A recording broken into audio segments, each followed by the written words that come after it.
தாந்தாமலை முருகன் ஆலயம் மட்டக்களப்பு மாவட்டத்திலே இருக்கிற பல பிரசித்தி பெற்ற ஆலயங்களில் ஒன்றுதான் தாந்தாமலை முருகன் ஆலயம் என்று சொல்லலாம்.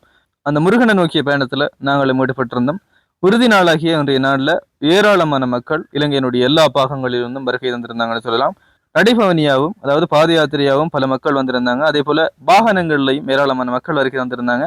நாங்களும் எங்களுடைய வாகனத்துல போயிருந்தோம் என்று சொல்லலாம், அதாவது பைக்ல. அப்படி போகும்போது கள்ளிப்பா வாரவங்களுக்கு இடையிடையே அவங்களுடைய தாகத்தை தீர்க்கிற மாதிரி குடிபானங்களும் வழங்கப்பட்டிருந்துச்சு. நாங்களும் ஒரு சில இடங்கள்ல குடிபானங்களை குடிச்சிட்டு எங்களுடைய பயணத்தை தொடர்ந்தோம் என்று சொல்லலாம்.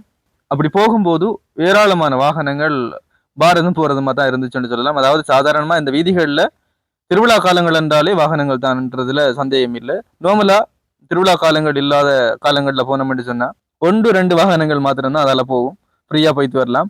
ஆனா திருவிழான்னு சொன்னாலே அங்க 5 நிமிஷத்துல போய் சேர வேண்டிய இடத்துல அரை மணி நேரத்துக்கு தான் போய் சேருவோம் அப்படின்றதான் உண்மை.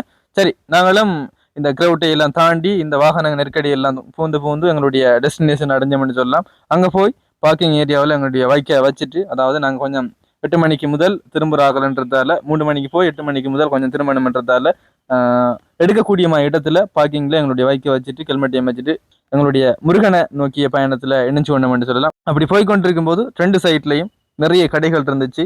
வாங்கணும்னு சொன்னா எல்லா பொருட்களும் வாங்கணும் தான். அப்படின்றதால நாங்க வாங்கல, ஒரு சில பொருட்களை மட்டும் வாங்கியிருந்தோம்னு சொல்லலாம். அப்படியே போய் முதலாவதாக நாங்க மலை ஏறணும்னு சொல்லலாம். என்னத்துக்காக மலை ஏறுறது? பிள்ளையார பார்க்கணும்ன்றதுக்காக மலை ஏறணும். மலை ஏறுறது கிட்டத்தட்ட ஒரு 5 நிமிஷம் 10 நிமிஷம் அப்படி எடுக்கும். பக்த அடியார்களோடு சேர்ந்து நாங்களும் மலை ஏறணும்னு சொல்லலாம். அங்க போய் பிள்ளையாரையும் நாங்க பார்த்துட்டு அப்படி சுத்தி பார்த்துட்டு கீழே இறங்கணும்னு சொல்லலாம். இறங்கி அப்படியே முருகனையும் சுத்தி பார்த்துட்டு அங்க போனா 2 அண்ணாக்கள் தீ மூட்டி கொண்டிருக்காங்க. அதாவது கொஞ்சம் தூரத்துல நிக்கிற எங்களுக்கு வெக்கையா இருக்குது, அவங்க தீமூட்டுற அந்த அண்ணாக்களுக்கு எவ்வளவு வெக்கையா இருக்கும் அப்படின்ற மாதிரி எங்களுடைய சிந்தனைகள் ஓடிக்கணும். சரி, அதை அப்படியே சுத்தி பார்த்துட்டு முருகனையும் சுத்திட்டு எங்களுடைய பயணம் சாப்பாட்டு கடையை நோக்கி இருந்துச்சுன்னு சொல்லலாம். கடைகளையும் கொஞ்சம் சுத்தி பார்ப்போமே அப்படின்னு போனோம். சாப்பாட்டு கடை தான் முன்னுக்கு இருந்துச்சு. அப்ப சாப்பாடையும் கொஞ்சம் சாப்பிட்டு அதுக்கப்புறம் கடைகள் கொஞ்சம் ஏராளமான கடைகள் இருக்குது, கடைகளையும் கொஞ்சம் பார்ப்போம் என்னென்ன இருக்கு அப்படின்னு சொல்லி பார்த்துட்டு வருவோம்னு போனோம். அங்க போனா எல்லா கடைகளும், அதாவது சிறார்கள்ன்ற பொருட்கள்ல இருந்து அம்மாக்களுக்கு தேவையான பொருட்கள்ல இருந்து இளைஞர்களுக்கு தேவையான பொருட்கள்ல இருந்து எல்லா வயது பிரிவினருக்குமான பொருட்கள்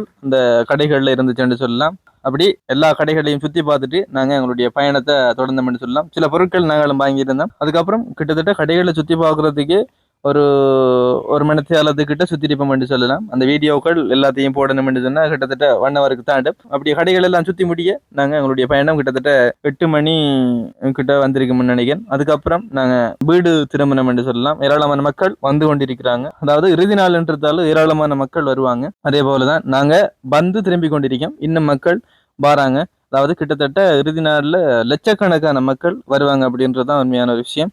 நாங்க நடந்து போறதுக்கே இடைவெளி கொஞ்சம் நெருக்கப்பட்டு அப்படி அவதிப்பட்டு தான் போயிருந்தோம். சரி, அதுக்கப்புறம் ஒரு மாதிரியா பார்க்கிங் ஏரியாவுக்கும் நாங்க வந்து எங்களுடைய பைக்கையும் எடுத்துட்டு ஹெல்மெட்டையும் எடுத்துட்டு நாங்க போனோம். அதுவும் நாங்க வரும்போது 3 மணி, போகும்போது 8 மணியை தாண்டிதுன்னு சொல்லலாம். அப்படி போகும்போது கிட்டத்தட்ட 2 நிமிஷத்துல போய் சேர வேண்டிய இடத்துல எப்படியும் ஒரு 10 நிமிஷம் எடுத்துச்சுன்னு சொல்லலாம். அவ்வளவு கிரௌட்ன்றதுதான் உண்மையான விஷயம். நீங்க பாருங்க, எவ்வளவு மக்கள், எவ்வளவு பஸ், பொது போக்குவரத்து சேவையெல்லாம் இங்கதான் கிடக்குன்னு சொல்லலாம். பஸ்ல இருந்து, கார்ல இருந்து, சைக்கிள்ல இருந்து, வாகனங்கள்ல இருந்து, பைக்ல இருந்து எல்லா விதமான வாகனங்களும் அங்க இருந்துச்சுன்னு சொல்லலாம். அதாவது இலங்கையினுடைய எல்லா பாகங்கள்ல இருந்தும் மக்கள் ஏற்றி வரதுக்காக பஸ் போக்குவரத்துகள் அங்க இடம்பெற்றிருந்துச்சு அப்படின்றதான் உண்மை.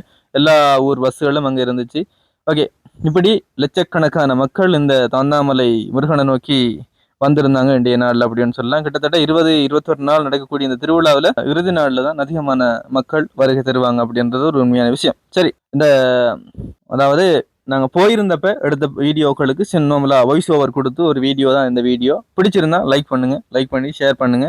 அதே போல இறுதி நாள்ல தாந்தா கோயிலுக்கு நாங்களும் வந்திருந்தோம் அப்படின்னு சொல்றவங்க கமெண்ட் ஒன்றை பண்ணிட்டு லைக்கையும் பண்ணிட்டு ஷேர் பண்ணிட்டு போங்க என்ன. ஓகே, மீண்டும் ஒரு வீடியோல சந்திப்போம்.